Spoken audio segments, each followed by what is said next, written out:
Selamat petang, salam sejahtera. Terima kasih karena bersama dengan saya di Nazilin Unity Channel. Risikan terbaru yang kita terima daripada laporan-laporan media menunjukkan bahwa ada usaha untuk menumbangkan kerajaan pimpinan Datuk Seri Anwar Ibrahim yang dipanggil sebagai langkah Dubai. Tak habis-habis para pembangkang, khususnya Perikatan Nasional, mahu menumbangkan kerajaan Malaysia, mahu menumbangkan kerajaan Anwar Ibrahim, dan yang lebih menerukkan keadaan lagi ialah ketidaksabaran mereka untuk cuba mahu mendapatkan kuasa di Malaysia. Terkini langkah Dubai yang dikatakan itu kononnya melibatkan sebilangan ahli parlimen daripada kerajaan. Namun demikian, apa yang menggemparkan kita semua ialah laporan itu adalah tidak benar. Dan apa yang pendedahan ini sebenarnya didedahkan oleh orang yang benar-benar mengejutkan kita semua, iaitu Jekon. Jekon mendakwa bahawa langkah Dubai dirancang untuk menggulingkan kerajaan Anwar Ibrahim. Saudara-saudara sekalian, apa itu langkah Dubai? Gerakan terbaru sedang dirancang bagi menjatuhkan kerajaan Perdana Menteri Anwar Ibrahim yang didalangi pemimpin parti pembangkang termasuk kononnya wakil tertentu daripada kerajaan, dakwa timbalan Ketua Pengarah Komunikasi Komuniti Jabatan Komunikasi Komuniti JEKOM, Ismail Yusof. Ismail berkata rancangan tersebut yang digelar sebagai langkah Dubai timbul sewaktu percutian pemimpin PN termasuk dari pihak kerajaan di ibu kota Emirat Arab Bersatu UAE baru-baru ini. Dia mendakwa satu pertemuan diadakan semasa lawatan itu untuk memberikan tugas khusus kepada pegawai yang bertanggung jawab bagi mengenal pasti ahli-ahli parlimen yang berpotensi mengalih sokongan mereka kepada pembangkang dengan menerima sogokan.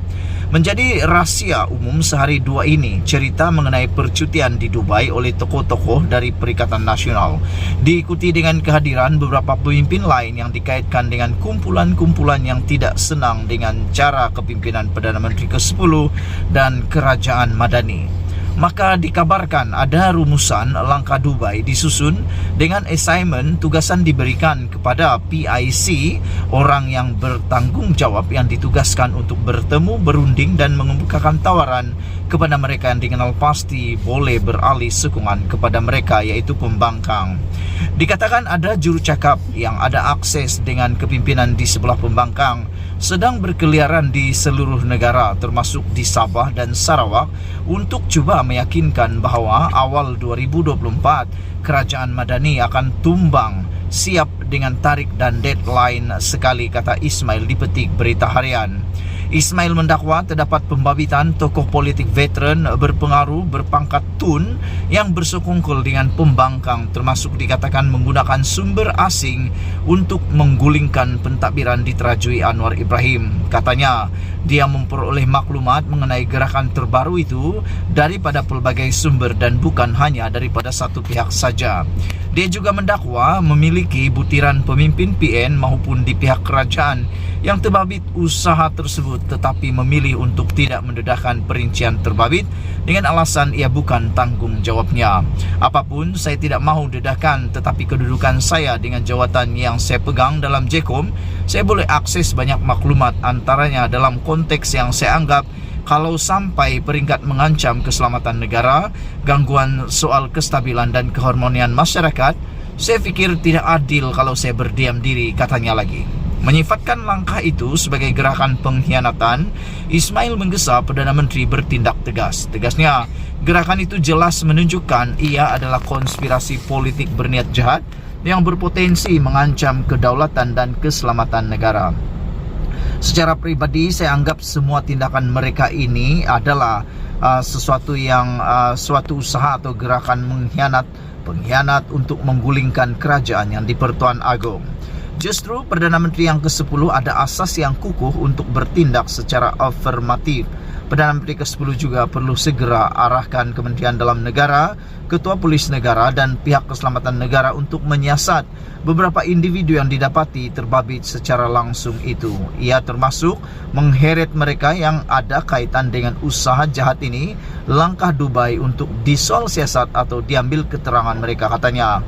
Terdahulu tular mengenai pertemuan tertutup beberapa ahli parlimen Perikatan Nasional dan 2 ahli parlimen dari Barisan Nasional di Dubai. Gerakan itu didakwa diatur beberapa pemimpin PAS dan Bersatu untuk mendapatkan sokongan sebahagian ahli parlimen BN dan Parti Pesaka Bumi Putra Bersatu PBB.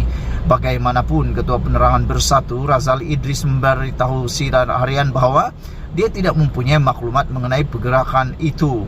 Saya tidak tahu menahu soal itu, katanya dipetik sebagai berkata. Tambahnya, langkah Dubai tidak pernah dibangkitkan oleh mana-mana ahli parlimen pembangkang khususnya Bersatu. Beberapa komen daripada netizen berkaitan dengan isu ini di laman komen Malaysia Kini ialah mengatakan selagi ada makhluk pengkhianat macam ini, selagi itulah negara tidak aman. Jika dibuktikan benar, makhluk-makhluk ini harus dikenakan hukuman atas nama mengkhianati Duli Yang Maha Mulia Yang di-Pertuan Agong juga negara, kata Kotaro Minami. Black Hawk pula menulis, kalau macam inilah selamanya keadaan negara akan terus terumbang-ambing jika pembangkang terus mengganggu gugat kestabilan negara.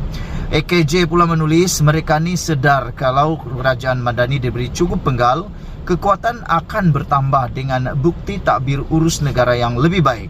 Sebab itu, kena bertindak cepat selagi sentimen kaum agama masih boleh diperkuda, kata EKJ. Lagipun, memang diorang ni tak ada peluang jadi kerajaan melalui pilihan raya yang adil, kata beliau. Brown Falcon pula menulis, inilah dia, manusia yang punya pendirian mahu merebut kuasa. Duit tak banyak, tak kenyang-kenyang. Kebanyakan ahli politik, kata beliau, suka menipu, suka macam-macam melakukan perbuatan yang tidak senonoh, kata Brown Falcon. E19760 menulis, PN PAS sentiasa cari jalan, cuma tak ada satupun pemimpin PN PAS yang layak untuk tabir urus negara, kata beliau. Semi Velu kata, buang masa saja. Selagi UMNO tak keluar secara en blok, selagi itu tak akan jadi. Zahid Hamidi, ada 16 ahli parlimen UMNO dah selesa jadi menteri dan timbalan menteri. Nak cari mana lagi SD dah tak boleh pakai, dan parlimen nak bersidang 24 Februari ini. Sultan Johor dah jadi Agong pun. Belajarlah jadi pembangkang selama 5 tahun, kata Semi Velu. Dan untuk maklumat anda semua, Sultan Johor yang bakal menjadi di-Pertuan Agong pada bulan Februari ini adalah Sultan yang kita tunggu-tunggu. Beliau sudah katakan sebelum ini, beliau akan melayan 33 juta orang rakyat Malaysia berbanding 222 ahli parlimen dan karena politik mereka. Apabila pendapat anda semua tentang isu kali ini, berjaya ke langkah Dubai. Sekian dulu untuk kali ini, jangan lupa tinggal